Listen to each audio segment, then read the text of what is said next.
La puerta del estudio estaba abierta. Trotsky había sobrevivido al exilio, a la propaganda y a un ataque armado contra su casa en México. Creía que conocía el peligro.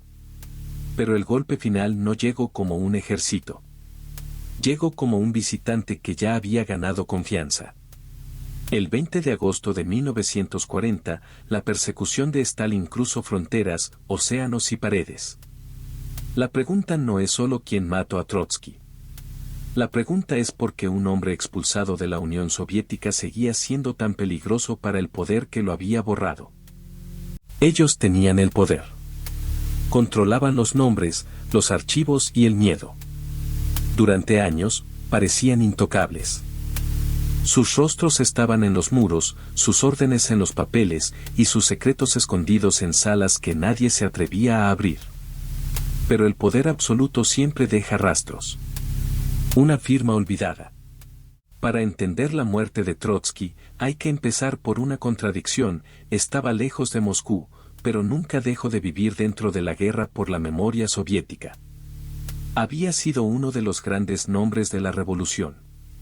Había organizado al Ejército Rojo. Había ocupado un lugar central en los primeros años del poder bolchevique. Pero después de la muerte de Lenin, la lucha por la sucesión lo dejó frente a Stalin. En los regímenes construidos sobre mito, perder poder no significa solo perder cargo. Significa perder el derecho a existir dentro de la versión oficial. Trotsky fue desplazado, expulsado del partido, desterrado y finalmente enviado al exilio. Pasó por Turquía, Francia, Noruega y terminó en México. En cada etapa, Stalin no solo lo quería lejos. Lo quería convertido en advertencia. Pero Trotsky tenía algo que el poder no podía confiscar fácilmente: una voz. Escribía, denunciaba, discutía la versión oficial y recordaba que la revolución tenía otros padres, otras disputas y otras promesas rotas. Por eso su casa en Coyoacán no era solo una residencia. Era una frontera política. Afuera estaba México. Adentro, seguía abierta una guerra soviética por el pasado. La primera señal de que el exilio no bastaba llegó antes del golpe final. En mayo de 1940, hombres armados atacaron la casa de Trotsky. Dispararon contra las habitaciones. El mensaje era evidente: la distancia no era protección. Aquí está el detalle que sostiene todo el episodio: Stalin no necesitaba vencer a Trotsky en una elección, ni en un debate, ni en un campo de batalla. Necesitaba que su existencia dejara de contradecir la historia oficial. Trotsky sobrevivió al primer ataque. Y sobrevivir, en ese contexto, era humillar al poder que quería borrarlo. Antes de seguir, escribe una palabra en los comentarios: exilio. Si quieres más documentales sobre poder, traición y memoria histórica, suscríbete a Caída de los Intocables. El asesino no llegó como enemigo visible. Ramón Mercader, agente vinculado al aparato soviético, se acercó al entorno de Trotsky bajo identidad falsa. No derribo la puerta. Entro por la confianza. Esa es la parte más inquietante: el golpe final no dependió solo de violencia. Dependió de paciencia, infiltración y lectura humana. El poder no siempre entra con uniforme. A veces entra con una historia preparada. El 20 de agosto de 1940, Mercader atacó a Trotsky en su estudio. Los registros históricos señalan que lo hirió mortalmente. Trotsky murió al día siguiente. La escena condensa una de las ironías más oscuras del siglo XX: un revolucionario que había sobrevivido a guerras, purgas y destierros fue alcanzado en una habitación de trabajo. Pero la muerte física era solo una parte del objetivo. El otro objetivo era la memoria. Stalin había convertido a Trotsky en traidor dentro del relato oficial.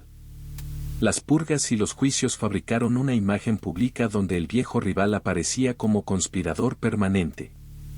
Matarlo era cerrar una amenaza, pero también reforzar una versión de la historia donde solo un centro tenía derecho a hablar. Comparte este video con alguien que estudia historia, política o la Guerra Fría. Estos casos muestran que el poder no teme solo a los ejércitos. También teme a los testigos. Después del ataque, Mercader fue arrestado. Trotsky murió el 21 de agosto. La casa de Coyoacán quedó como escena, archivo y advertencia. No era solo el lugar de un asesinato. Era la prueba de que el exilio puede ser una extensión de la persecución. La pregunta final es por qué Stalin necesitaba llegar tan lejos. Porque Trotsky representaba una derrota que no estaba completa. Mientras viviera, existía una voz capaz de decir que la revolución había tomado otro camino. Mientras escribiera, el relato oficial tenía una grieta. Mientras respirara, el pasado no estaba completamente bajo control. Y esa es la ironía de esta caída. Trotsky perdió la lucha por el poder, perdió el partido, perdió el país y perdió la seguridad. Pero incluso derrotado, obligó al poder que lo había expulsado a perseguirlo hasta el final. El exilio no lo salvó. Pero tampoco lo volvió irrelevante. Para entender por qué el exilio no bastó, hay que volver al problema central de Stalin. Trotsky no era solo un rival viejo. Era una versión alternativa del origen. Y los regímenes que construyen culto alrededor de una sola figura no toleran bien las versiones alternativas. Trotsky había sido derrotado dentro del partido, pero su derrota institucional no eliminaba su memoria. Había dirigido el Ejército Rojo. Había escrito, polemizado y ocupado un lugar visible en la revolución. Su sola biografía desmentía la idea de que la historia soviética hubiera caminado naturalmente hacia Stalin. Por eso la pelea no era apenas por un cargo perdido. Era por el derecho a decir quién había hecho la revolución y quién tenía autoridad para interpretarla. Cuando Trotsky fue expulsado, el poder ganó territorio. Cuando fue enviado lejos, ganó silencio parcial. Pero mientras escribiera, seguía existiendo una zona que la propaganda no podía cerrar del todo. Los regímenes autoritarios suelen temer a los ejércitos enemigos. Pero también temen a otra cosa, un testigo que conoce la historia desde adentro y se niega a repetir la versión oficial. Ese era el peligro de Trotsky en el exilio. No mandaba en Moscú. No controlaba ministerios. No tenía ejército. Pero tenía nombre, memoria, pluma y una red de lectores. Para un poder que quería presentarse como destino inevitable, eso era una grieta. La campana contra él no se limitó a desplazarlo. Se buscó convertirlo en traidor, conspirador y enemigo permanente. En los juicios y en la propaganda, su figura aparecía como explicación para amenazas internas y fracasos.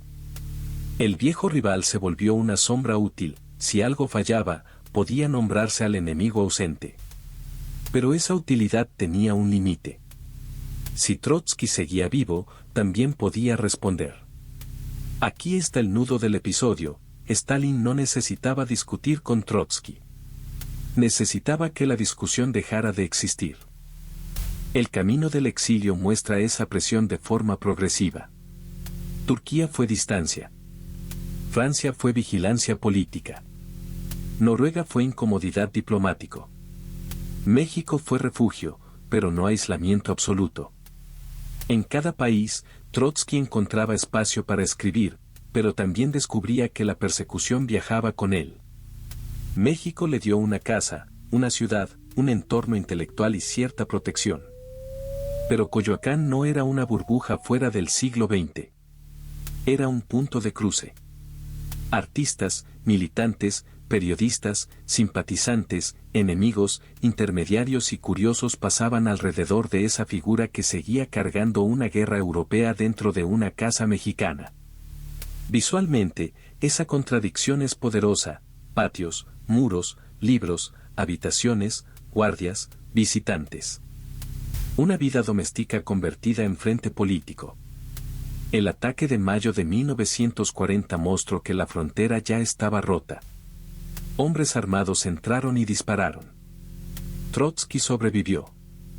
Pero después de un ataque así, sobrevivir no trae tranquilidad. Trae una certeza peor: el enemigo ya llegó hasta la puerta y volverá a intentarlo.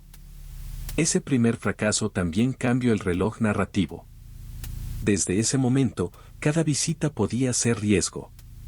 Cada rostro nuevo podía ocultar una historia fabricada. Cada gesto de confianza podía abrir una grieta en la defensa. El poder no siempre mata desde lejos. A veces primero estudia la rutina. Ramón Mercader no representaba solo a un agresor individual.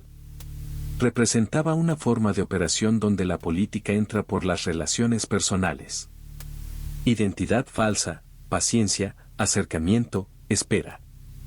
La violencia final dependía de haber construido antes una mentira creíble.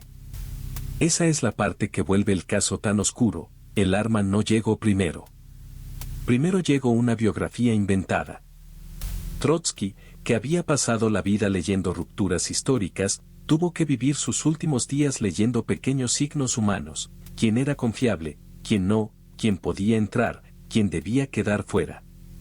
Pero ninguna defensa es perfecta cuando el enemigo tiene tiempo y voluntad política. El 20 de agosto de 1940, la historia se concentró en una habitación de trabajo. No en un campo de batalla. No en un palacio. No en una tribuna. En un estudio. Papeles, palabras, revisión de un texto, rutina intelectual. Y ahí, la persecución encontró su momento. Los registros históricos señalan que Mercader hirió mortalmente a Trotsky, quien murió al día siguiente. La escena parece pequeña si se compara con la escala de la Revolución Rusa, la Guerra Civil o las purgas. Pero precisamente por eso golpea tanto, una disputa gigantesca terminó entrando por una puerta privada. Lo que Stalin buscaba no era solo la muerte de un hombre. Era cerrar una posibilidad simbólica. Si Trotsky desaparecía, la versión oficial podía respirar con menos resistencia. Si el testigo callaba, el relato del vencedor sonaría más solitario. Pero matar a una persona no siempre mata lo que esa persona representa. Después del asesinato, la casa quedó convertida en memoria. Los objetos dejaron de ser objetos cotidianos. El estudio dejó de ser solo un lugar de trabajo. Los muros dejaron de ser solo protección. Todo se volvió evidencia de una persecución que había cruzado fronteras. Y ahí aparece una ironía central: Stalin quería borrar a Trotsky de la historia, pero la forma en que lo persiguió ayudó a fijarlo dentro de ella. La muerte transformó el exilio en prueba. Prueba de que la distancia geográfica no bastaba. Prueba de que la propaganda necesitaba vigilancia. Prueba de que los derrotados pueden seguir siendo peligrosos cuando conservan memoria. También muestra una verdad dura sobre las luchas internas del poder revolucionario. No siempre terminan cuando alguien pierde el cargo. A veces continúan en libros, cartas, periódicos, rumores, casas vigiladas y nombres que el vencedor no consigue domesticar. Trotsky perdió casi todo lo que un político puede perder: posición, patria, partido, seguridad y finalmente la vida. Pero el hecho de que sus enemigos siguieran persiguiéndolo demuestra que no lo consideraban simplemente irrelevante. El poder no persigue con tanta insistencia a quien no teme. Por eso este caso pertenece a Caída de los Intocables de una forma distinta. Trotsky no cae como jefe en ejercicio. Cae como rival expulsado que todavía perturba al vencedor. Su caída no es la pérdida de un trono. Es la demostración de que incluso después de perder el trono, un hombre puede seguir siendo amenaza. Y esa amenaza no estaba en un ejército. Estaba en la memoria. También hay que mirar el efecto humano de esa persecución. El exilio no era una pausa tranquila entre grandes acontecimientos. Era una vida partida. Cada mudanza significaba perder entorno, idioma, protección y rutina. Cada nuevo país podía ser refugio por un tiempo, pero también podía convertirse en una sala de espera. Trotsky vivía rodeado de papeles, visitas, discusiones y medidas de seguridad. Esa mezcla define la escena final: un hombre que aún quería influir en la historia, pero que tenía que hacerlo desde una casa vigilada, con muros altos y sospecha constante. No estaba fuera del poder, estaba en el borde exterior de una maquinaria que todavía lo miraba. Para Stalin, permitir esa voz significaba aceptar que la historia soviética podía tener testigos incómodos. Y un testigo incómodo no necesita gobernar para ser peligroso. Basta con recordar demasiado, escribir demasiado y negarse a desaparecer en silencio. Por eso el caso no termina en el golpe físico. Termina en la pregunta que queda después: ¿qué temía realmente el poder? ¿Temía al hombre viejo en una casa mexicana, o temía la posibilidad de que alguien leyera su versión y entendiera que la revolución no había tenido un único camino? Esa pregunta cambia el sentido de la caída. Trotsky no fue eliminado porque estuviera a punto de recuperar Moscú. Fue eliminado porque seguía ocupando un lugar en la memoria política. Y cuando un régimen necesita controlar incluso la memoria de sus enemigos, revela una inseguridad más profunda que cualquier discurso oficial. La persecución hasta México muestra que el poder absoluto no descansa cuando gana. Sigue revisando nombres, borrando fotografías, corrigiendo relatos y buscando grietas. No porque siempre esté fuerte, sino porque sabe que su fuerza depende de que nadie pueda contar la historia de otra manera. Así, el exilio de Trotsky se convierte en un laboratorio de la memoria del siglo XX, un hombre derrotado, un vencedor obsesionado, una casa convertida en frontera, una identidad falsa entrando por la confianza y una pregunta que ningún asesinato pudo cerrar por completo. Dime en los comentarios: ¿Trotsky cayó por traición, por memoria o por seguir siendo una amenaza simbólica? Suscríbete al canal, porque el próximo caso muestra otra verdad del poder. A veces no basta con quitarle el cargo a un enemigo. Hay que borrar la posibilidad de que alguien recuerde su nombre.